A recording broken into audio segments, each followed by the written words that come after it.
Okay, इस class में हम बात करने वाले हैं करंट अफेयर्स 2023-24 और इसमें जो भी इम्पोर्टेंट न्यूज़ रहा है पिछले एक साल में उनको हम कवर करने वाले हैं। तो ये पहला क्लास है, इसके 2 या 3 क्लासेस और होंगी, फिर करंट अफेयर्स का पोर्शन हमारा अपडेट हो जाएगा, फिर मंथली जो बचा रहेगा उसको मैं आप लोग को करवा दूंगा। तो फिलहाल जो है अभी हम जो भी इम्पोर्टेंट अलग अलग सेक्शन से चीज़ें हुई हैं, जो इंसिडेंट्स हुए हैं, कुछ ऐसे न्यूज़ रहे हैं, कुछ पर्सन रहे हैं जो न्यूज़ में रहे हैं, तो उनको हम अपडेट कर लेते हैं और जिससे कि अगर आने वाले एग्जाम में कुछ भी इनमें से पूछता है तो आपसे बन सकता है ये क्वेश्चन। ठीक है, ओके। कुछ जो है अभी अगर हम अलग अलग बिल्स की बात करें या कुछ कुछ कॉन्स्टिट्यूशनल बिल्स की बात करें तो अलग अलग अलग अलग नहीं बल्कि कुछ ऐसे इम्पोर्टेंट बिल्स अभी उसमें आए हैं। ओके, तो सबसे पहले हम बात कर लेते हैं न्यू पार्लियामेंट जो बिल्डिंग बना है उसके बारे में। और ये मैंने पिछले किसी क्लास में समझाया भी था, लेकिन थोड़ा सा हम इसको अपडेट कर लेते हैं इसमें, क्योंकि पूरा एक साल का हम कवर कर रहे हैं तो इसमें जो इम्पोर्टेंट न्यूज़ आई है उनको जो है हम थोड़ा सा जनरल नॉलेज के तौर पे या करंट अफेयर्स के तौर पे जो है हम इसको देख लेते हैं। तो इस बार जो है न्यू बिल्डिंग या न्यू पार्लियामेंट बिल्डिंग हमारा बन के तैयार हो गया है और अभी जो संसद का जो भी सत्र अब चल रहा है वो सब इसी में है, न्यू पार्लियामेंट बिल्डिंग में। क्या खास बातें हैं इसमें, आप देख सकते हो कि बाहर से कुछ ऐसा दिखता है, न्यू विस्टा प्रोजेक्ट के तहत जो बनाया गया है। अगर हम एड्रेस की बात करें तो जाहिर सी बात है ये नई दिल्ली में है और 28 मई 2023 को जो है ये कंप्लीट हुआ है। ठीक है, as a part of India Central Vista redevelopment project, इसका नाम क्या रखा गया था, Central Vista redevelopment project. A new parliament building was constructed in new Delhi.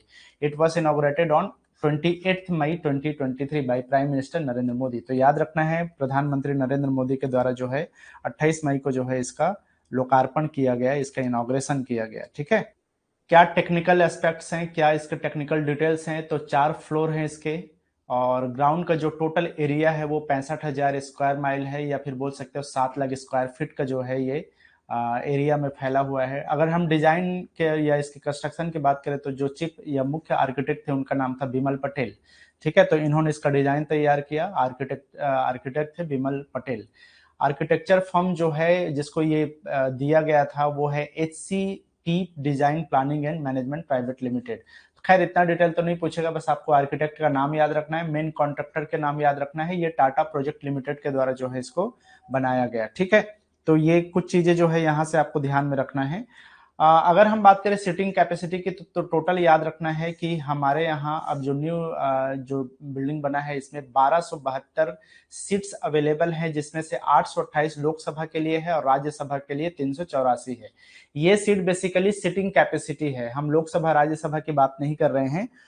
उसके बारे में मैंने एक क्लास लिया हुआ था कॉन्स्टिट्यूशन वाला सेक्शन, उसमें मैंने क्लियर उसको पढ़ाया हुआ है, तो अगर आप उसको देखना चाहो तो आप एक बार रिवाइज कर सकते हो कॉन्स्टिट्यूशन वाला। ठीक है, एंट्रेंस की बात करें तो संसद भवन में जो नया संसद भवन है इसमें 3 प्रवेश द्वार या 3 एंट्रेंसेस है, जिसका नाम रखा गया है। एक का नाम है ज्ञान द्वार जिसको हम नॉलेज गेट बोल सकते हैं, दूसरे का नाम रखा गया शक्ति द्वार, तीसरा है कर्म द्वार। ठीक है, तो ये 3 द्वार जो है इसमें या 3 एंट्रेंसेस का नामकरण किया गया है।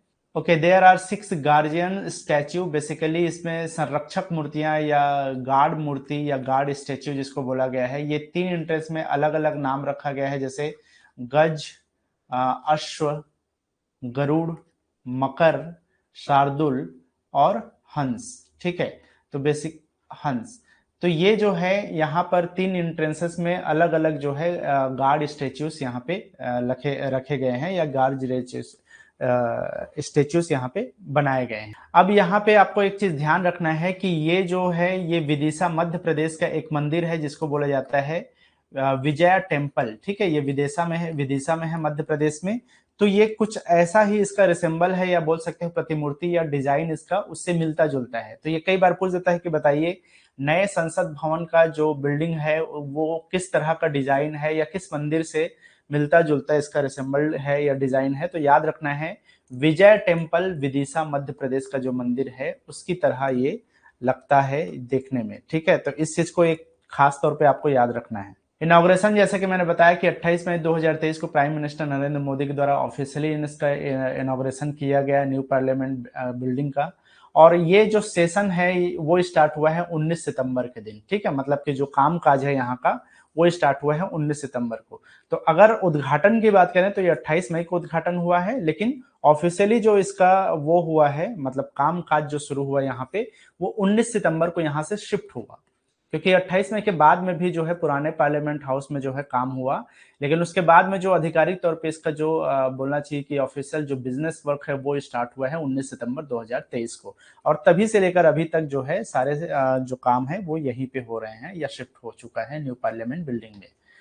अगर हम न्यू पार्लियामेंट बिल्डिंग में एक और खास बात करें तो इसमें यहाँ पे एक सेंगल रखा गया है, जिसको सेंगल या राजदंड बोला जाता है। तो पहले के टाइम में क्या होता था कि एक तमिल परंपरा है या तमिल ट्रेडिशन है, जो वहां के राजा हुआ करते थे उनके पास में एक राजदंड हुआ करता था।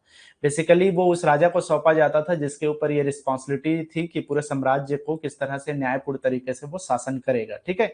तो एक डायनेस्टी होता था या एम्पायर था, चोला डायनेस्टी या चोला एम्पायर कहा जाता है, चोल साम्राज्य जिसको बोला जाता है, ये तमिल साम्राज्य था, ठीक है।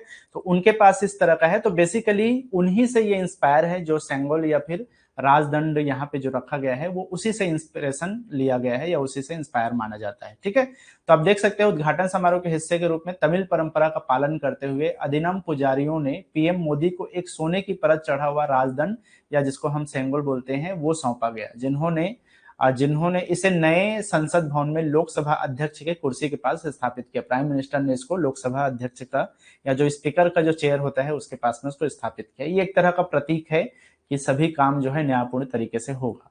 इसका रिलेटेड कहां से है? ये एसोसिएटेड है चोल एम्पायर या चोल डायनेस्टी से। ये सेंगोल का रिलेशन है चोल एम्पायर से। आगे बात करें अब ओल्ड पार्लियामेंट हाउस की बात करें तो ओल्ड पार्लियामेंट हाउस जो है 1927 में ये बना हुआ था, और इसको बनाया था ब्रिटिश आर्किटेक्ट थे जिसका नाम था एडविन लुटियंस, ठीक है। एडविन लुटियंस और सर हार्बर्ट बेकर कहा जाता है। इन दो जो आर्किटेक्ट थे उन्होंने इसका जो है डिजाइन बनाया था। बेसिकली ये भी जो है हिंदू योगिनी मंदिर, जिसको योगिनी टेम्पल बोला जाता है मितौली में, ये भी मध्य प्रदेश में है।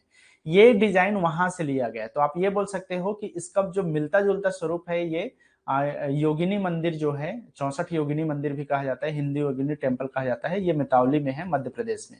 और अभी का जो है वो विदिशा का मंदिर है। तो ये दोनों चीजें जो है मध्य प्रदेश के ही मंदिरों से डिजाइन इसका इंस्पायर्ड है, पुराना वाला योगिनी टेम्पल से और विदिशा का मंदिर से जो है अभी वाला जो मंदिर है, अभी वाला जो पार्लियामेंट है वो इंस्पायर है, ठीक है। चलो नेक्स्ट हम बात करें कॉन्स्टिट्यूशनल अमेंडमेंट्स के। यहाँ से बात शुरू करते हैं। नारी शक्ति वंदन बिल 2023 अभी इस बार लाया गया है, तो ये इंपॉर्टेंट बिल है। तो मे भी यहाँ से एक आध क्वेश्चन बन जाए, तो आप इसको एक बार देख लेना। मैंने पहले भी इससे रिलेटेड एक दो क्वेश्चन करवाया हुआ है। तो अभी जो है ये एक नए संसद में प्रस्तुत होने वाला ये पहला बिल है। तो ये भी खास बात है, first bill to be presented in the new parliament building. जैसा कि अभी मैंने बताया कि नया पार्लियामेंट का जो इनॉग्रेशन हुआ उसके बाद पहला बिल जो है यही है वुमेन रिजर्वेशन प्रोविजन, या जिसको नारी शक्ति वंदन बिल नाम रखा गया है। तो ये दोनों नाम आपको याद रखना है। बेसिकली आपसे पूछ सकते हैं कि बताइए नारी शक्ति वंदन बिल किससे रिलेटेड है? तो ये वुमेन रिजर्वेशन से रिलेटेड है। संसद भवन में या संसद के सीट्स में जो महिलाओं के लिए आरक्षण है उससे रिलेटेड है नारी शक्ति वंदन बिल, ठीक है। So this is the first bill to presented in the new parliament building. 33% or we can say that the 1/3 seats will be reserved for women in Lok Sabha and state assembly. इस bill के तहत जो है 33% reservation की बात कही गई है, जो कि अगले 15 साल तक एप्लीकेबल होगा, और नए फिर से 15 साल के लिए इसको एप्लीकेबल करने के लिए या अप्लाई करने के लिए, इंप्लीमेंट करने के लिए नया बिल लाना पड़ेगा, ठीक है। After the implementation of reservation 181 out of 443 seats in the Lok Sabha will be reserve for women. तो आपको याद रखना है कि 543 सीट में से 181 सीट जो है महिलाओं के लिए आरक्षित हो जाएगा ये इम्प्लीमेंटेशन के बाद में। लेकिन ये सिर्फ जो है लोकसभा के लिए है, राज्यसभा में इस तरह का कोई जो है रिजर्वेशन नहीं है। तो राज्यसभा इससे अलग है, सिर्फ लोकसभा और स्टेट असेंबली जो राज्य विधानसभा होते हैं उन्हीं में जो है ये वुमेन रिजर्वेशन प्रोविजन लाया गया है, ठीक है। तो ये अभी रिसेंटली बात है, ये 2023 के 18 सितंबर की बात है, ठीक है। 18 सितंबर 2023 में हुआ है। आगे बढ़ते हैं। वन नेशन वन इलेक्शन की बात इस बार हो रही है, तो वन नेशन वन इलेक्शन से रिलेटेड कुछ ना कुछ क्वेश्चन बन सकता है। तो इसमें आपको याद रखना है कि सरकार ने एक कम्युनिटी गठन की है जिसको वन नेशन वन इलेक्शन या एक राष्ट्र एक चुनाव के बारे में बात की गई है। तो ये समिति बेसिकली जो है कानून मंत्रालय के द्वारा इसका फॉर्मेशन हुआ है। कौन सा मंत्रालय? लॉ मिनिस्ट्री के द्वारा। तो याद रखना है कानून मंत्रालय या लॉ मिनिस्ट्री के द्वारा। चेयरमैन कौन? तो चेयरमैन है हमारे फॉर्मर प्रेसिडेंट रामनाथ कोविंद, जो कि रामनाथ कोविंद के द्वारा जो है इसका चेयरमैनशिप है, ठीक है, उनकी लीडरशिप में। मेंबर्स इसमें बहुत सारे लोग जो हैं, लगभग 7 लोगों का मेंबरशिप है, जिसमें से इंपॉर्टेंट मैं 5 नाम यहाँ पे लिख दिया हूँ। अमित शाह इसके मेंबर हैं, होम मिनिस्टर जो है भारत के। गुलाम नबी आजाद जो कि राज्यसभा के जो है पूर्व जो है वो नेता थे और राज्यसभा के जो है सदस्य रहे हैं पूर्व, और कांग्रेस के नेता है ये, ठीक है। इसके अलावा अधीर रंजन चौधरी जो कि कांग्रेस के सांसद हैं आज के डेट में, तो वो भी इसके सदस्य हैं। इसके अलावा संजय कोठारी हैं जो कि जो सीनियर विजिलेंस कमिश्नर जिसको बोला जाता है, सतर्कता आयोग, केंद्रीय सतर्कता आयोग,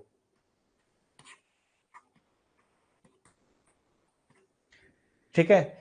तो केंद्रीय मतलब कि पूर्व सतर्कता आयोग के जो है ये पूर्व चीफ थे ये संजय कोठारी। इसके अलावा जो है हरीश साल्वे जो कि सीनियर एडवोकेट हैं या बोल सकते हैं वरिष्ठ अधिवक्ता हैं, उनको भी शामिल किया गया है। और 2 नाम है जैसे के एन के सिंह है जो कि पूर्व वित्त आयोग के अध्यक्ष थे, और एक और नाम है शायद सुभाष कश्यप, लोकसभा के महासचिव थे, ठीक है। तो खैर ये 5 लोग का नाम आप याद रख सकते हो, न्यूज में बने हुए थे तो कई बार हो सकता है ऐसे चीजें को पूछ देता है, तो कुछ नाम यहाँ से आप याद रख सकते हो। चेयरमैन को जरूर याद रखना है, फॉर्मर प्रेसिडेंट थे रामनाथ कोविंद जी, ठीक है। तो ये सितंबर 2023 में जो है इसको कमेटी को गठन किया गया है। इसका काम क्या है कि ये केंद्र सरकार ने इसको चुनाव के लिए जो है एक देश एक चुनाव के लिए गठित किया है, और बेसिकली ये एक साथ जो चुनाव कराए जाने को लेकर के जो भी कॉन्स्टिट्यूशनल और कानूनन जो भी पहलू है उस पर ये पूरा अपना रिपोर्ट तैयार करेगी, और उस रिपोर्ट को जो है ये सरकार को सौंपेगी, और उसके बाद में डिसीजन लिया जाएगा संसद के दोनों सदनों का वो करने के बाद में, ठीक है। तो फिलहाल वन नेशन वन इलेक्शन की बात हो रही है। नेक्स्ट है यहाँ पर, अब वन नेशन वन इलेक्शन का मतलब ही वही है कि एक साथ जो है लोकसभा और असेंबलीज के जितने भी चुनाव है वो एक साथ हो पूरे देश में। चलो इस साल जो है 2023 में कुछ इलेक्शंस हुए असेंबलीज में, जिसमें से कुछ चीजें आपसे मैं भी थोड़ा सा रिवाइज के तौर पे जो है मैं यहाँ पे बता दूं क्या क्या चीजें आपको ध्यान में रखना है। जैसे पहले तो फरवरी से मई के बीच में अलग अलग 4 राज्यों में यहाँ पे चुनाव हुआ इस बार भारत में 2023 में। ये फरवरी 2023 से लेकर के मई 2023 के बीच में हुआ है, फेब टू मई 2023। तो अब ये थोड़ा सा पुराना न्यूज है, अब 1 साल पुराना न्यूज है समझो, लेकिन फिर भी आपको थोड़ा सा आइडिया होना चाहिए। त्रिपुरा में हुआ चुनाव, नागालैंड में हुआ, मेघालय में हुआ और कर्नाटका में हुआ, ठीक है। तो त्रिपुरा में जो है 60 सीटों में हुआ, नागालैंड भी 60 सीट, 59 सीट में जो है मेघालय में हुआ। इसके अलावा कर्नाटका में जो है 60 सीट 224 सीटों में जो है ये चुनाव हुआ है, ठीक है। और जैसे कि नागालैंड की बात करें तो नागालैंड में जो है 60 सीट थे, जिसमें से एक अभी उस टाइम में न्यूज में ये रहा कि एक जो चुनाव था एक जो कैंडिडेट थे उनको निर्विरोध रूप से जो है उनको इलेक्टेड कर लिया गया था, जिसकी वजह से इलेक्शन सिर्फ 59 सीट्स में हुए थे, ठीक है। क्यों? क्योंकि एक सीट के जो कैंडिडेट थे उनको बिना कोई कंपटीशन के ऑलरेडी उनको इलेक्ट कर लिया गया था, तो इसलिए सिर्फ 59 सीट में जो है ये इलेक्शन हुआ। जब इलेक्शन हुआ तो उसके बाद में जो है बीजेपी और जो एनडीपीपी के द्वारा जो है इसको अलायंस को जो है वो ज्यादा सीट मिला, और उसके द्वारा जो है इनकी सरकार मिली। एक तरह से आप बोल सकते हो बीजेपी का अलायंस को जो है ये जीत मिला था। उसी तरह से त्रिपुरा में भी बीजेपी को जीत हासिल हुई। मानिक साहा अभी वर्तमान में चीफ मिनिस्टर यहाँ के, और नेफ्यू रियो जो है नागालैंड के जो है चीफ मिनिस्टर हैं। मेघालय की बात करें तो यहाँ पर जो है फरवरी में चुनाव हुआ 2023 में, और नेशनल पीपल्स पार्टी एनपीपी जिसको बोला जाता है उसने ये चुनाव जीता। कोनराड सांगमा ये अभी वर्तमान में मेघालय के चीफ मिनिस्टर हैं, ठीक है। तो ये 3 आप देख सकते हो नॉर्थ ईस्ट के जो स्टेट है, त्रिपुरा, नागालैंड और मेघालय, तीनों में जो है लास्ट ईयर इलेक्शन हुए हैं, सब फरवरी में हुआ, ठीक है। तो त्रिपुरा के मानिक साहा, नेफ्यू रियो नागालैंड के, और मेघालय के कोनराड सांगमा। कर्नाटका में 224 सीटों में अभी इलेक्शन हुआ मई 2023 में, और इसमें कांग्रेस ने जीता। सिद्धिरमैया जो है अभी सीएम है, चीफ मिनिस्टर है वहां के, ठीक है। चलो अब रिसेंटली अभी अगर हम बात करें तो दिसंबर 2023 में इलेक्शंस हुए हैं अलग अलग 5 राज्यों में।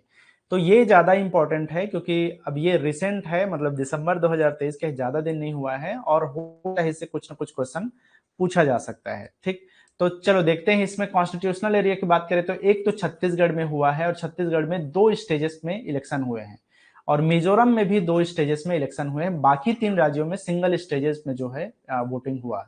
तो वोटिंग 2 स्टेज में होने वाले 2 राज्य हैं ये दिसंबर वाले में, छत्तीसगढ़ और मिजोरम। ठीक है, छत्तीसगढ़ में 90 सीट्स थे और बीजेपी को अभी जो है 54 सीट्स मिले और कांग्रेस को सत्ता पलट हुआ अभी। और विष्णुदेव साय जो है अभी सीएम है, चीफ मिनिस्टर हैं छत्तीसगढ़ के। ठीक है, तो बीजेपी को इसमें बहुमत हासिल हुई और बहुमत जो मेजोरिटी जो है इस बीजेपी के पास में है 54 सीट के साथ में विष्णुदेव साय अभी सीएम बने हैं। मध्य प्रदेश की बात करें तो 230 सीट में इलेक्शन हुआ और मध्य प्रदेश में एक स्टेज में ही ये इलेक्शंस हुए। अगेन यहाँ भी बीजेपी ने जो है अपना सरकार बनाई और सरकार को जो है 163 सीट मिले अभी बीजेपी को और मोहन यादव वर्तमान में जो है अभी मध्य प्रदेश के सीएम है। ठीक है, चीफ मिनिस्टर है। राजस्थान की बात करें तो यहां भी जो है बीजेपी ने अपनी गवर्नमेंट बनाई 115 सीटों के साथ में, 200 सीट में से 115 सीट जीती और भजन लाल शर्मा, तो सीएम का नाम जरूर याद रखना है, क्वेश्चन बन सकता है। विष्णुदेव साय छत्तीसगढ़ के नए चीफ मिनिस्टर हैं, मोहन यादव नए चीफ मिनिस्टर हैं मध्य प्रदेश के और नए चीफ मिनिस्टर हैं भजन लाल शर्मा राजस्थान के। तो ये क्वेश्चन में आता है कि बताइए वर्तमान में या नए चीफ मिनिस्टर कौन बने हैं फला राज्य के, ऐसा पूछ देता है। तो याद रखना है छत्तीसगढ़ मध्य प्रदेश राजस्थान तीनों में बीजेपी ने इस बार बाजी मारी। मध्य प्रदेश में तो हालांकि पिछला जो इलेक्शन था उसमें कांग्रेस ने जीती थी लेकिन फिर से बीच में बीजेपी को गवर्नमेंट बनाना पड़ा और क्योंकि विधानसभा के जो जितने एमएलए हैं वो इधर उधर हुए थे जिसकी वजह से। ठीक है, तो यहाँ पर जो है मध्य प्रदेश के पास ही बीजेपी गवर्नमेंट थी लेकिन फिर से हाँ नई बात यह हुई कि शिवराज सिंह चौहान को इस बार सीएम नहीं बनाया गया और मोहन यादव इस बार सीएम बने। अगर हम बात करें चौथे राज्य Telangana, Telangana south Indian state और 119 सीट्स में यहाँ पर जो है वो हुआ था। और इसके बाद में जो है अच्छा राजस्थान में भी एक वो हुआ था ना, राजस्थान में सिर्फ 199 सीट्स में जो है इलेक्शन हुए थे क्योंकि वहां पर एक सीट को जो है स्थगित कर दिया गया था, कैंसिल कर दिया गया था और मतलब करणपुर करके एक विधानसभा सीट है उसको स्थगित कर दिया गया था। तो 199 सीट में ही जो है इलेक्शन हुआ था। चलो तेलंगाना की बात करें तो तेलंगाना में 119 सीट थे और जिसमें से कांग्रेस ने 65 सीट मारा और उसी में जो है कांग्रेस ने सिर्फ यही एक राज्य है जिसमें जीत हासिल की और बाकी यहाँ पे जो ऊपर के 3 राज्य हैं प्रमुख राज्य हैं वहां पे हार का सामना करना पड़ा कांग्रेस के अगेन। रेवंत रेड्डी जो है यहाँ पर कांग्रेस के सीएम बने हैं, तेलंगाना के सीएम बने हैं कांग्रेस से। मिजोरम की बात करें तो यहाँ पे खास बात यह है कि मिजोरम में इस बार जोरम पीपुल्स मूवमेंट जिसको जेपीएम बोला जाता है, जोरम पीपल्स मूवमेंट, इस पार्टी ने 27 सीट्स लेकर के 40 में से 27 सीट लेकर के जेपीएम के लाल दुहोमा जो हैं वो यहाँ के सीएम बने, लाल दुहोमा। ठीक है, तो मिजोरम के लिए खास तौर पे याद रखना है जेपीएम ने इस बार अपना सरकार बनाया है, जोरम पीपल्स मूवमेंट, लाल दुहोमा इसके सीएम है, 40 सीट्स में से 27 सीट अपने नाम किया। तो देख लेना ये पांचों का चार्ट थोड़ा सा 1-2 बार देखोगे तो कुछ ना कुछ दिमाग में रह जाएगा, थोड़ा आइडिया रहेगा और आप इस स्टेट से बिलोंग करते हो तो जरूर आपको पता ही होगा ऑलरेडी, लेकिन कुछ पॉइंट्स यहाँ पे आपको ध्यान रखना है। ठीक है, चलो कुछ चीजें यहाँ पे मैं अपडेट कर दूं और हालांकि ये चीजें जो है आपको ध्यान में रहना चाहिए, आप कोई भी एग्जाम दिला रहे हो तो आपको ये पता होना चाहिए। तो देखो प्रेसिडेंट कौन है अभी, तो वर्तमान में महामहिम राष्ट्रपति हैं द्रौपदी मुर्मू जी। वाइस प्रेसिडेंट कौन है, तो जगदीप धनखड़ है। ठीक है, चीफ जस्टिस ऑफ इंडिया कौन है, तो डी वाई चंद्रचूड़ जो है भारत के 50वें जो है अभी चीफ जस्टिस ऑफ इंडिया है। स्पीकर की बात करें तो लोकसभा स्पीकर ओम बिरला है और राज्यसभा के चेयरमैन की बात करें तो देखो राज्यसभा के जो चेयर पर्सन जो होते हैं या चेयरमैन जो होते हैं वो कौन होता है, वाइस प्रेसिडेंट ऑफ इंडिया ही राज्यसभा के चेयरमैन होते हैं। ठीक है, तो राज्यसभा के चेयरमैन जगदीप धनखड़ हैं और राज्यसभा के डिप्टी चेयरमैन है अभी हरिवंश नारायण सिंह। हालांकि कुछ और पैनल्स को जो है इसमें शामिल किया जाता है, जगदीप धनखड़ या जो भी वाइस प्रेसिडेंट होते हैं उनके द्वारा कुछ लोगों को पैनल में उसमें शामिल किया जाता है डिप्टी चेयरमैन के लिए, लेकिन जो प्रमुख डिप्टी चेयरमैन है वो है हरिवंश नारायण सिंह। अगर हम बात करें कैग की जिसको हम कंट्रोलर एंड ऑडिटर जनरल बोलते हैं, तो बेसिकली जो कंट्रोलर एंड ऑडिटर जनरल होता है उसको कैग बोला जाता है, CAG जिसको हम बोलते हैं, ठीक है। तो ये basically controller and auditor general एक कॉन्स्टिट्यूशनल आर्टिकल होता है 148, तो उस आर्टिकल में जो है इसके बारे में डिटेल में बोला गया है। तो ये जो है अभी अपॉइंट किया गया है गिरीश चंद्र मुर्मू को, ठीक है। ये पहले लेफ्टिनेंट गवर्नर थे जम्मू कश्मीर के, तो अभी वर्तमान में गिरीश चंद्र मुर्मू जो है भारत के CAG हैं या कंट्रोलर एंड ऑडिटर जनरल है। बेसिकली जो है संसद का या जो हमारा पार्लियामेंट है उसका जो ऑडिट करने का काम है, या ऑडिटर जनरल जो है, प्रमुख जो ऑडिटर कहलाते हैं, उनको जो है कैग कहा जाता है या कंट्रोलर एंड ऑडिटर जनरल कहा जाता है, ठीक है। नियंत्रक एवं महालेखा परीक्षक बोलते हैं इसको हिंदी में,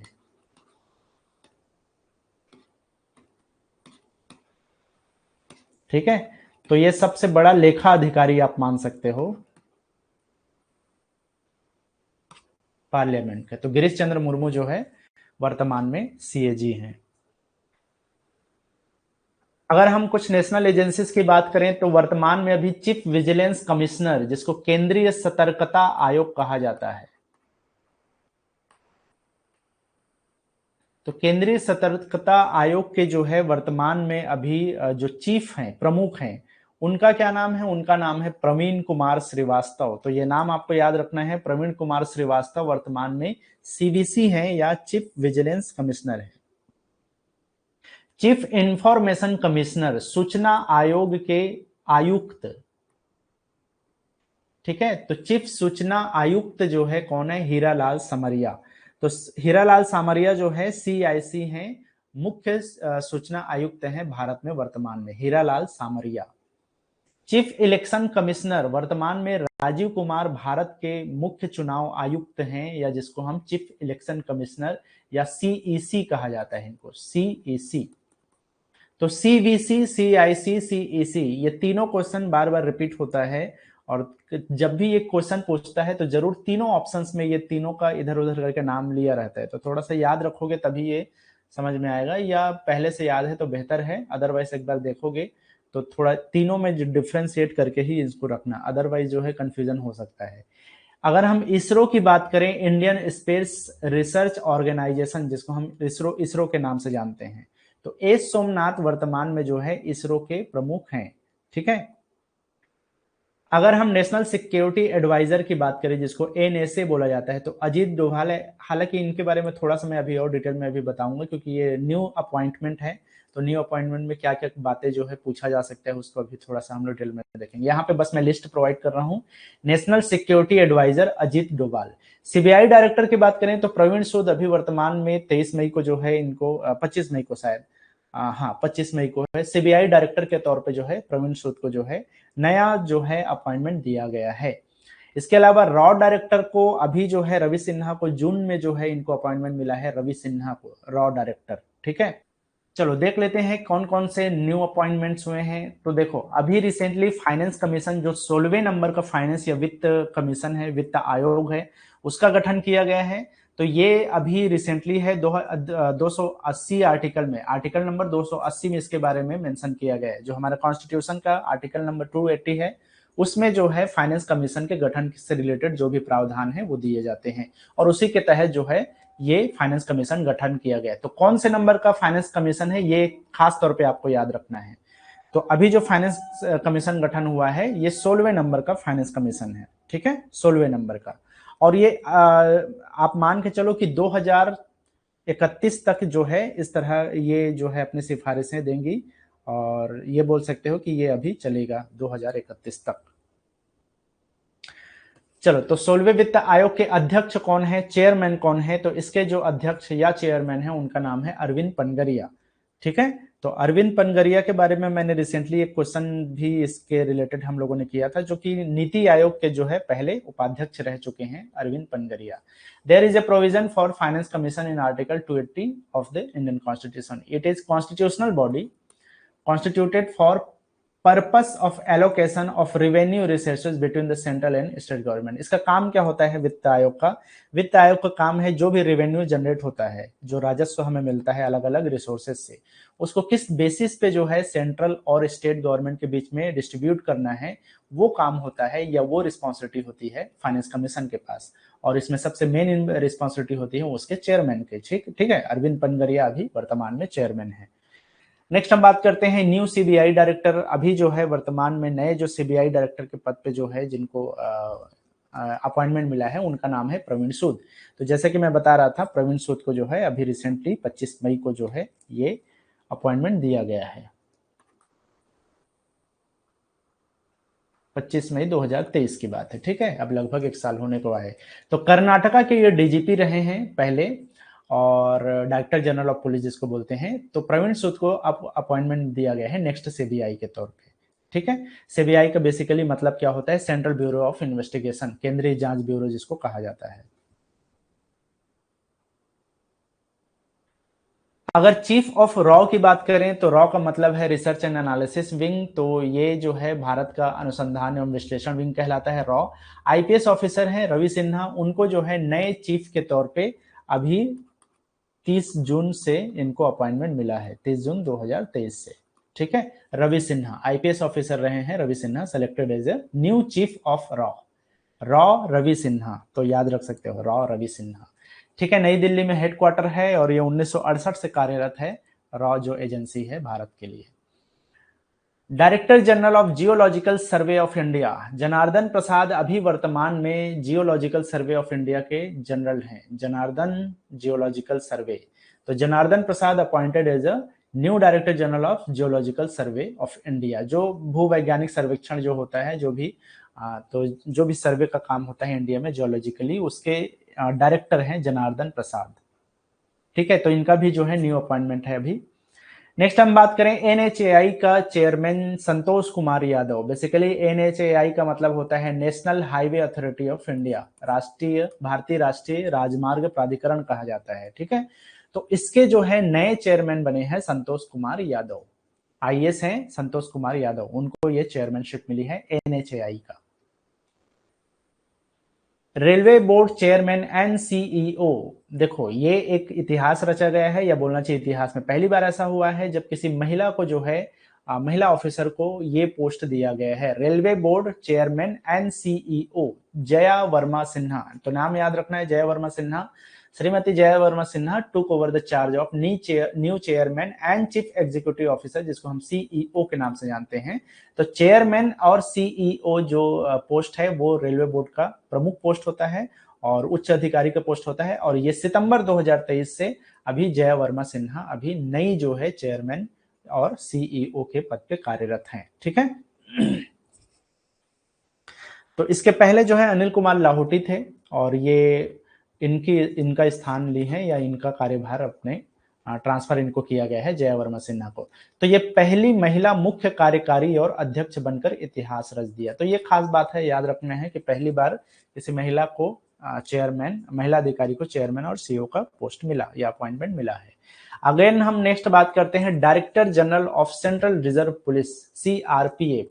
रिसेंटली जो है अभी अनिश दयाल सिंह, इनको जो है सीआरपीएफ का डायरेक्टर जनरल या डीजी जिसको बोला जाता है, वो पोस्ट जो है या उसमें जो है अपॉइंटमेंट मिला है। ठीक है, तो ये 1988 बैच के आईपीएस ऑफिसर हैं मणिपुर कैडर के। तो अनिश दयाल सिंह सीआरपीएफ, ठीक है, central reserve police force CRPF, अब इसके डायरेक्टर जनरल बन चुके हैं अनिश दयाल सिंह। ठीक है, पहले जो है और इनके पास जो है अभी एडिशनल चार्ज है आईटीबीपी का, जिसको हम तिब्बतन या इंडो तिब्बतन बॉर्डर पुलिस कहा जाता है। इसके ये एडिशनल चार्ज पे है, मतलब कि इनके पास 2 चार्जेस है अभी। सीआरपीएफ के डायरेक्टर जनरल बनाए गए हैं और आईटीबीपी के इनके पास एडिशनल चार्ज है। डायरेक्टर जनरल ऑफ सीआईएसएफ, इससे रिलेटेड हम लोगों ने रिसेंटली एक क्वेश्चन भी किया था और ये सीजीपीएससी में भी पूछा गया है अभी। डायरेक्टर जनरल ऑफ सीआईएसएफ, तो नीना सिंह को जो है अभी डायरेक्टर जनरल ऑफ सीआईएसएफ का जो है वो बनाया गया है, प्रमुख बनाया गया है डायरेक्टर जनरल। तो ये क्वेश्चन भी इंपॉर्टेंट इसलिए है क्योंकि ये फर्स्ट वुमेन है जिन्होंने इस पोजीशन को हासिल किया है, नीना सिंह ने। ठीक है, डायरेक्टर जनरल ऑफ सीआईएसएफ। चलो, council of scientific and industrial research, CSIR, जिसको हम CSIR के नाम से जानते हैं, साइंटिफिक एंड इंडस्ट्रियल रिसर्च का सबसे बड़ा ऑर्गेनाइजेशन है ये। तो अभी जो है नलाथम्बी कैलासेल्वी, ठीक है, इनका नाम है नलाथम्बी कैलासेल्वी, ये पहली फीमेल डायरेक्टर जनरल बन चुकी हैं CSIR की। तो ये भी एक नई चीज है जो इस बार हुआ है। नलाथम्बी कैलासेल्वी, इनको जो है CISR का डायरेक्टर जनरल नियुक्त किया गया है। तो ये नया अपॉइंटमेंट है। नेक्स्ट, जैसा कि मैं बता रहा था, नियंत्रक एवं महालेखा परीक्षक, जिसको हम कंट्रोलर एंड ऑडिटर जनरल या जिसको हम कैग बोलते हैं, CAG जिसको हम बोलते हैं, ये गिरीश चंद्र मुर्मू को अपॉइंटमेंट मिला है। तो एक चीज आपको ध्यान में रखना है कि ये अपॉइंटमेंट जो है पुराना ही है, लेकिन ये पूछता है 7 अगस्त 2020 Naresh Girish Chandra Murmu has been appointed as the new controller and auditor general of India. ठीक है, he was the lieutenant governor of Jammu Kashmir union territory. जब जम्मू कश्मीर यूनियन टेरिटरी मिला तो उस टाइम में पहले ये लेफ्टिनेंट गवर्नर थे जम्मू कश्मीर केंद्र शासित प्रदेश का। अब जो है वर्तमान में गिरीश चंद्र मुर्मू CAG हैं भारत के। चलो, बात करें चीफ इलेक्शन कमिश्नर की, तो रवि कुमार, जैसा कि मैं अभी बता रहा था, 15 मई 2022 को इनको सुशील चंद्रा के स्थान पर जो है मुख्य चुनाव आयुक्त के रूप में इन्होंने कार्यभार संभाला है।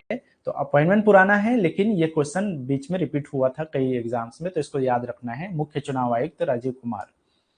नेक्स्ट है गवर्नर ऑफ RBI। तो अब देखो, इनको जो है शक्तिकांत दास को अभी 25th governor the reserve bank of India 2018 से है, लेकिन ये नाम आपको याद रखना है, गवर्नर ऑफ RBI पूछता है, तो शक्तिकांत दास जो है भारत के जो है गवर्नर ऑफ RBI हैं, या रिजर्व बैंक ऑफ इंडिया के जो है गवर्नर हैं। नेक्स्ट है राष्ट्रीय सुरक्षा सलाहकार, जिसको हम नेशनल सिक्योरिटी एडवाइजर बोलते हैं। अब ये खास बात यह है कि इनके जो वो है कार्यभार है उसको 5 साल के लिए एक्सटेंड किया गया है।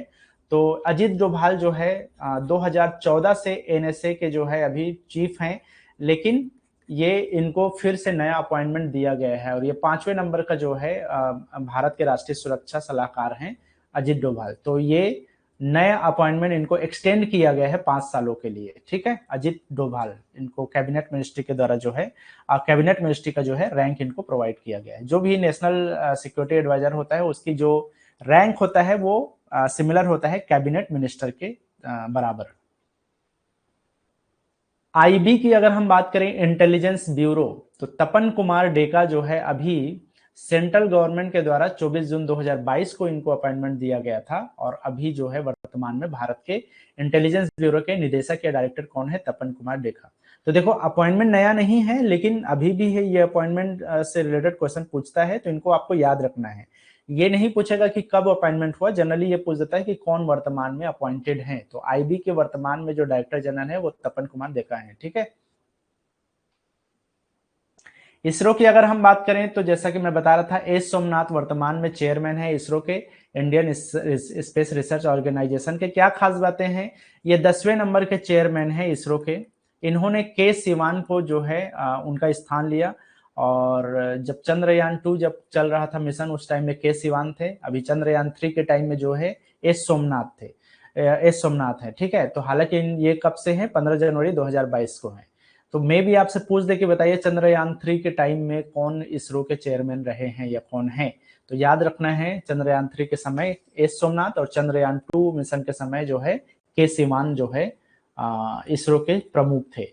अच्छा, फर्स्ट चेयरमैन यहाँ के विक्रम साराभाई रहे हैं, और लॉन्गेस्ट पीरियड तक, सबसे ज्यादा समय तक चेयरमैनशिप रही है सतीश धवन के पास। उन्होंने लगभग 12 सालों तक जो है इसरो के प्रमुख के रूप में कार्यरत थे, 1973 से 1984। तो पहले चेयरमैन विक्रम साराभाई, और लॉन्गेस्ट पीरियड सर्विंग तक जो है सतीश धवन रहे हैं। फाउंडेशन कब हुआ? 1963 में, जब विक्रम साराभाई उस टाइम में पहले चेयरमैन के रूप में थे। फाउंडेशन 1963 में। ठीक है, इन हिज टेन्योर, अब हिज टेन्योर का मतलब जो है आप यहाँ पे सोमनाथ है। ठीक है, एस सोमनाथ के टाइम की बात हो रही है। In 2023, India successfully launched Chandrayaan 3 and successfully made a soft landing in the South Pole, making it the first country to make the successful soft landing in the South Pole. दक्षिण ध्रुव में जो है soft landing करने वाला एक mission को successfully करने वाला भारत ऐसा पहला देश बना है। और किसके टाइम में बना या किसके चेयरमैनशिप में बोला बने? तो याद रखना है एस सोमनाथ के लीडरशिप में या चेयरमैनशिप में। चेयरमैन ऑफ डीआरडीओ, तो चेयरमैन इसरो के साथ में डीआरडीओ भी थोड़ा सा वो करके आप याद रख सकते हो। ये होता है defence research and development organisation. Defence में जितने भी हमारे रक्षा मंत्रालय वगैरह में या रक्षा के तहत जो भी हमारे यहाँ के जो इक्विपमेंट्स तैयार किए जाते हैं वो सब इसी ऑर्गेनाइजेशन के द्वारा जो है अप्रूवल होता है या उसी के द्वारा जो है इसको स्टैब्लिश किया जाता है। तो समीर कामत जो है अभी वर्तमान में भारत के डीआरडीओ के प्रमुख हैं, समीर कामत, ठीक है। तो डीआरडीओ का जो गठन है वो 1958 में हुआ था। प्रेसिडेंट ऑफ बीसीसीआई, तो रॉजर बिन्नी जो है वर्तमान में बीसीसीआई क्रिकेट कंट्रोल बोर्ड के जो है अध्यक्ष हैं। इसके पहले सौरभ गांगुली थे, तो वर्तमान में जो है रॉजर बिन्नी जो है भारत के क्रिकेट कंट्रोल बोर्ड के अध्यक्ष हैं। चीफ ऑफ आर्म्ड फोर्स, देखो आजकल जो है पहले क्या होता था, 3 चीफ आर्मी जो है चीफ होते थे। एक तो आर्मी स्टाफ जनरल होते थे जो कि बेसिकली थल सेना के प्रमुख हुआ करते थे, या बॉर्डर फोर्स जो होता है उसके। चीफ ऑफ एयर स्टाफ वायुसेना के जो है प्रमुख होते थे, और एक जो है नेवी, मतलब कि जो जल सेना बोल सकते हो आप, तो चीफ ऑफ नेवल स्टाफ हुआ करते थे। लेकिन वर्तमान में जो सबसे बड़ा अधिकारी होता है उसको चीफ ऑफ डिफेंस स्टाफ कहा जाता है, जो इन तीनों सेनाओं का जो है प्रमुख होता है। तो अभी वर्तमान में भारत के जो सीडीएस हैं या चीफ डिफेंस स्टाफ हैं उनका नाम है जनरल अनिल चौहान। ये नाम आपको याद रखना है। जो पहले सीडीएस थे भारत के फर्स्ट, उनका नाम था विपिन रावत, जनरल विपिन रावत, ठीक है। तो उनका हेलीकॉप्टर दुर्घटना में उनका वो हुआ, उसके बाद में डिमाइस के बाद में जो है ये खाली था ये पोस्ट। तो सेकंड सीडीएस बने हैं अनिल चौहान। तो ये जो सेकंड सीडीएस बने हैं अनिल चौहान, वो वर्तमान में तीनों सेनाओं के प्रमुख हैं। लेकिन इंडिविजुअल भी हर सेना के एक लीडर होते हैं, जिसको हम chief of army staff general कहा जाता है। वर्तमान में मनोज पांडे हैं थल सेना के प्रमुख।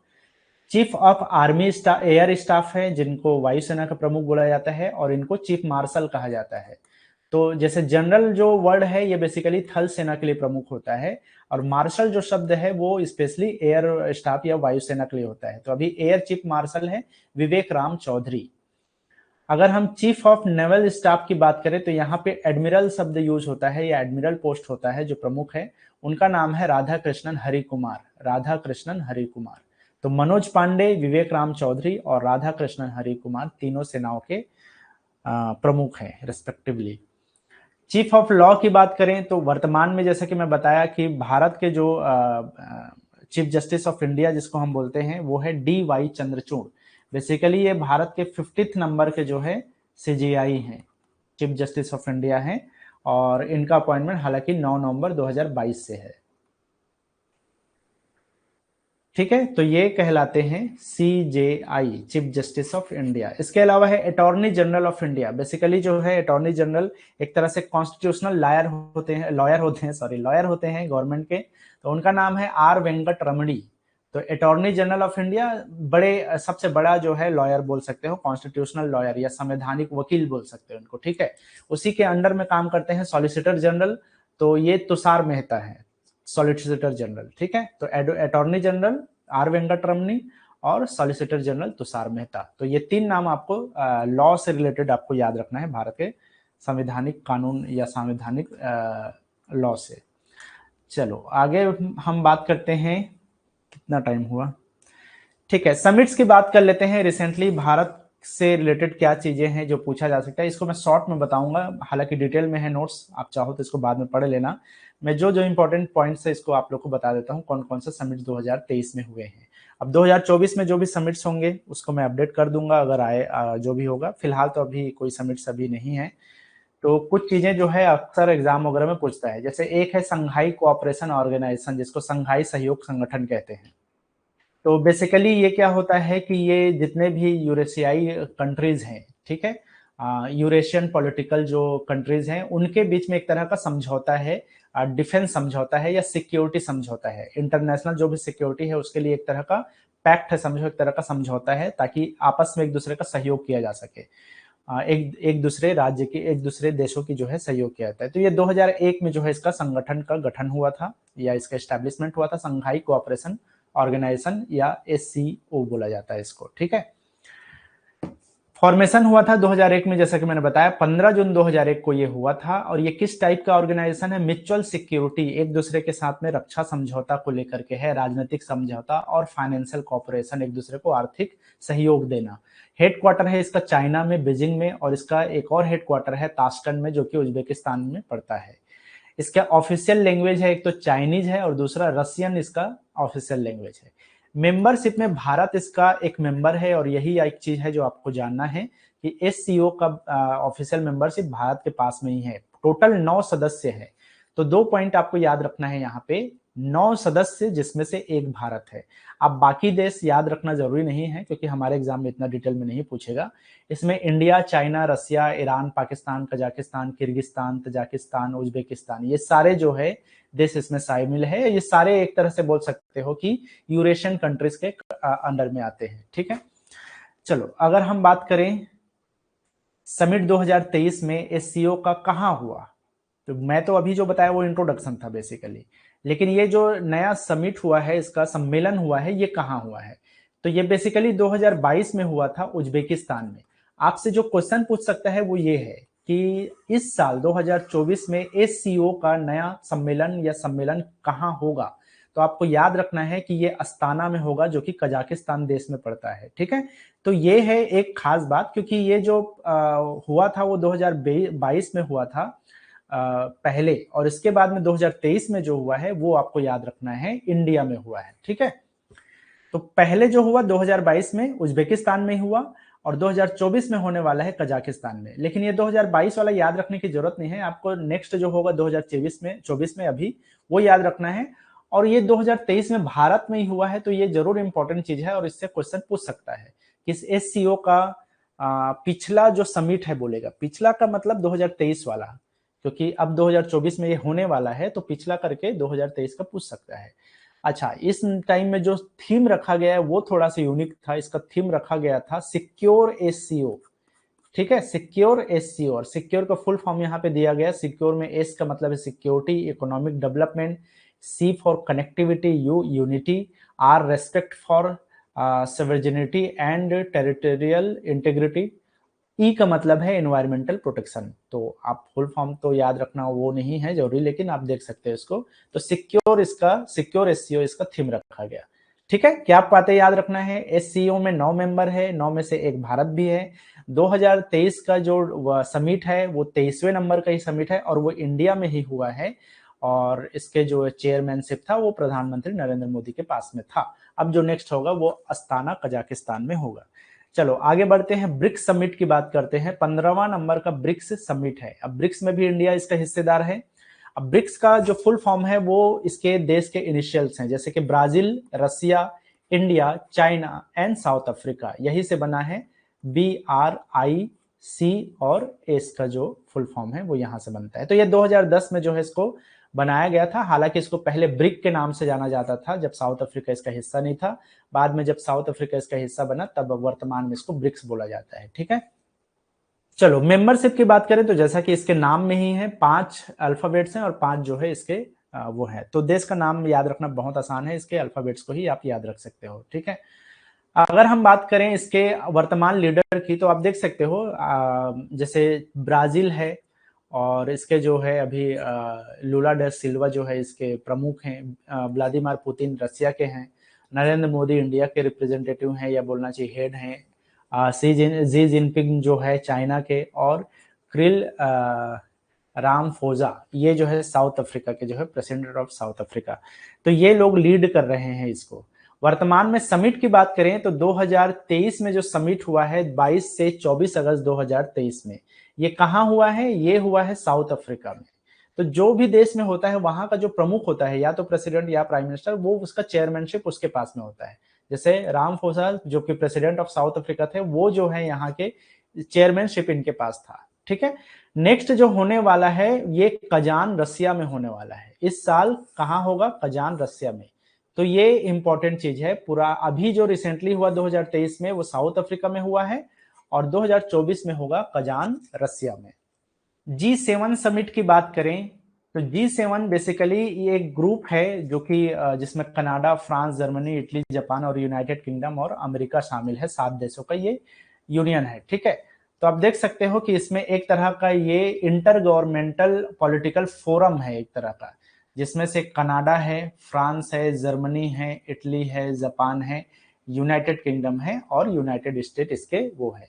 इसके अलावा यहाँ पर यूरोपीय जो संघ जिसको हम यूरोपियन यूनियन कहते हैं, इसको भी एक सदस्य रखा गया है, लेकिन वो नॉन इनोमरेटेड मेंबर है, जिसको हम गैर प्रगणित, जिसको गिना नहीं जाता है ना, जिसको काउंट नहीं किया जाता, इसलिए जो है इसको नॉन इनोमरेटेड मेंबर कहा जाता है। तो वो भी इसके साथ में है। तो ये 7 देशों का समूह है। मेंबर्स की बात करें तो इसमें भारत इसका सदस्य नहीं है, ये चीज आपको याद रखना है। G7 में भारत की सदस्यता नहीं है। इसमें जो है ये टोटल 8 सदस्य हैं, लेकिन एक सदस्य यूरोपियन यूनियन को इसमें काउंट नहीं किया जाता, इसलिए इसको G7 कहा जाता है, ठीक है। पहले इसको G6 कहा जाता था जब ये 1975 में वो हुआ था तब। चलो, हाँ सॉरी, 1973 में ये बना था और 1975 में एक देश जो है इसको हटा दिया गया था, फ्रांस को, और तब जो है ये G6 बन गया था। बाद में ये वापस G7 बना। समिट की बात करें 2023 में, तो ये 2023 में जापान में जो है इसका हिरोशिमा जो है, हिरोशिमा नागासाकी का नाम आप सुना होगा, तो वहां जो है इसका हिरोशिमा जापान में इसका समिट हुआ था 2023 वाला। इस बार जो 2023 में होने वाला है ये एक खास चीज है इसमें, और वो होने वाला है इटली में, ठीक है। कहां होगा? इटली में होगा। तो 2024 का जो G7 का समिट है, सम्मेलन है, वो इटली में होने वाला है, जहां की जॉर्जिया मेलोनी अभी प्राइम मिनिस्टर है, ठीक है। इनके पास है चेयरमैनशिप इस साल का 2024 का, और पिछला किनके पास था? जापान के पास में था, किशिदा के पास। G20 समिट 2023, अब ये तो आप लोगों ने सुना ही होगा, न्यूज में रहा है, क्योंकि ये भारत में ही हुआ है। तो G20 बेसिकली 1999 का एक फाउंडेशन है, एक ऑर्गेनाइजेशन है, जिसमें जो 20 कंट्रीज है वो इसमें शामिल रहे हैं। फॉर्मेशन की बात जैसे कि मैं बताया 1999 में ये हुआ, 2008 में जो है इसके समिट से स्टार्ट हुए, मतलब सम्मेलन जो होना स्टार्ट हुआ वो 2008 से शुरू हुआ है। अगर हम बात करें इसमें कितने मेंबर्स हैं, तो इसके अलग अलग स्टेज, अलग अलग ग्रुप्स बने हुए हैं, जैसे group 1, group 2, group 3, group 4 and group 5। आपको याद रखना है भारत कौन से ग्रुप में है, ये चीज आपसे पूछा जा सकता है कि मेंबरशिप में भारत कौन से ग्रुप में आता है। तो भारत ग्रुप 2 में है, ठीक है। किसके किसके साथ? इंडिया, रसिया, साउथ अफ्रीका और टर्की के साथ में, ठीक है। बाकी अलग अलग ये ग्रुप्स हैं, इतने सारे देश आप याद रख नहीं सकते, लेकिन आप देख सकते हो कि ग्रुप 1 में 4 देश शामिल हैं, ग्रुप 2 में 4 देश शामिल है, इसमें 3 देश है, इसमें 4 है और इसमें 4 है, ठीक है। तो ये जो है आप देख सकते हो कि टोटल जो है 29 यहाँ पे देश हैं, और सॉरी 19 यहाँ पे देश हैं, प्लस एक है यूरोपियन यूनियन और एक है अफ्रीकन यूनियन। तो ये दो को मिला दोगे तो आज के डेट में 21 मेंबर्स जो है इसमें हो चुके हैं, अगर हम इनको भी काउंट करते हैं तो, ठीक है। तो 19 देश हैं और 2 यूनियन हैं। पहले जो है एक ही यूनियन था, लेकिन इस बार के जो हमारे यहाँ भारत में जो हुआ उसमें एक नया जो है यहाँ पर जोड़ा गया, यूनियन को स्थान दिया गया। तो मैं अभी ये आगे बताऊंगा। देखो, 9 से 10 सितंबर 2023 में ये हुआ भारत में, और कहाँ हुआ? तो ये भारत में हुआ, नई दिल्ली में, ठीक है। G20 मेंबर्स इसके पार्टिसिपेंट बने। चेयरमैनशिप किसके पास होगा? जाहिर सी बात है प्रधानमंत्री नरेंद्र मोदी के पास में। अब आपको एक चीज यहाँ ये भी याद रखना है, जो नेक्स्ट होने वाला है वो रियो डे जेनेरियो में होने वाला है, ब्राजील में। 2024 में जो होगा वो ब्राजील में होने वाला है, और 2023 में कहा हुआ? इंडिया में। इसका सिद्धांत वाक्य या सैद्धांतिक वाक्य क्या रखा गया, मोटो क्या रखा गया? वसुधैव कुटुंबकम, जिसका मतलब है one earth, one family, one future, ठीक है। बेसिकली ये one earth, one family, one future को ट्रांसलेट किया गया है, जो कि हमारे यहाँ संस्कृत वसुधैव कुटुंबकम जो है इसका वो रखा गया। इसको कहाँ पे इसको ऑर्गेनाइज किया गया है? ये भारत मंडपम, जो कि एक तरह का इंटरनेशनल एग्जीबिशन कम कन्वेंशन सेंटर है नई दिल्ली में, वहां पे। प्रेसिडेंसी किसके पास था? भारत के पास। Indian prime minister Narendra Modi जो है इसको चेयरमैनशिप कर रहे थे। 1 दिसंबर 2022 से ये शुरू हुआ था। जनरली जिस दिन से नया शुरू होता है उस दिन से अगले साल तक जो है उसके देश के पास मेंबरशिप होता है, या बोलना चाहिए प्रेसिडेंसी होती है, अध्यक्षता, थीम की बात करें तो मैं बताया वसुधैव कुटुंबकम, जिसको one earth one family one future बोला गया। अब ये बेसिकली हमारे यहाँ के जो उपनिषद है, संस्कृत टेक्स्ट, वहां से लिया गया है वसुधैव कुटुंबकम को। वेन्यू के बारे में मैं ऑलरेडी बता चुका हूँ, भारत मंडपम, जो कि प्रगति मैदान नई दिल्ली में है, वहां पे हुआ, G20 समिट हुआ। और ये पहला G20 समिट है जो कि भारत में हुआ है। ये है भारत, जो भारत मंडपम जिसको बोला जाता है, और ये नई दिल्ली का प्रगति मैदान में है। यहाँ पे मेंबर्स का नाम है सारे जो ऑर्गेनाइजेशन को, जिनको सॉरी गेस्ट का नाम है जिनको इसमें इनवाइट किया गया था। अलग अलग इंस्टीट्यूशंस के, अलग अलग ऑर्गेनाइजेशन के डायरेक्टर वगैरह को, प्रेसिडेंट वगैरह को इसमें बुलाया गया था। एजेंडा इसमें क्या क्या रखा गया, इतना डिटेल में नहीं पूछेगा तो इसको हम स्किप कर सकते हैं, आप चाहो तो इसको बाद में पढ़ लेना। आउटकम क्या निकल के आया, ये भी हमारे एग्जाम के लिए उतना जरूरी नहीं है, ये भी आप चाहो तो देख सकते हो। ठीक है, तो आज के लिए इतना ही। जो भी हमारे यहाँ सबमिट हुआ है वो यहीं तक है। कल के क्लास में हम कुछ कॉन्फ्रेंस वगैरह के, कुछ और न्यूज़ वगैरह, कुछ और इंसिडेंट जो भी हमारे करंट अफेयर्स के लिए इंपॉर्टेंट है, वो चीज़ हम कंटिन्यू करेंगे। कुछ ऑपरेशन, कुछ साइक्लोन वगैरह, इस तरह के जो भी चीज़ें हुई हैं उन चीज़ों को हम कल कंटिन्यू करने वाले हैं। ठीक है, कुछ रैंकिंग इंडेक्स वगैरह को भी मैं अपडेट करा दूंगा। तो मे भी 2 क्लासेस और होंगी जिसमें आप लोग का पूरा कवर हो जाएगा, कल की क्लास और परसों का कवर फिर क्लास हो जाएगा। देन उसके बाद में हम देखते हैं जो भी आप लोग का जीके का पोर्शन, जो प्रैक्टिस सेशन है, वो हम स्टार्ट कर सकते हैं। तो वो हम शुरू करेंगे इसको खत्म करने के बाद में। तो कल और परसों 2 दिन और ये अपडेट का क्लास जो है शुरू मतलब चलेगा। ठीक है, तो अभी के लिए इतना ही।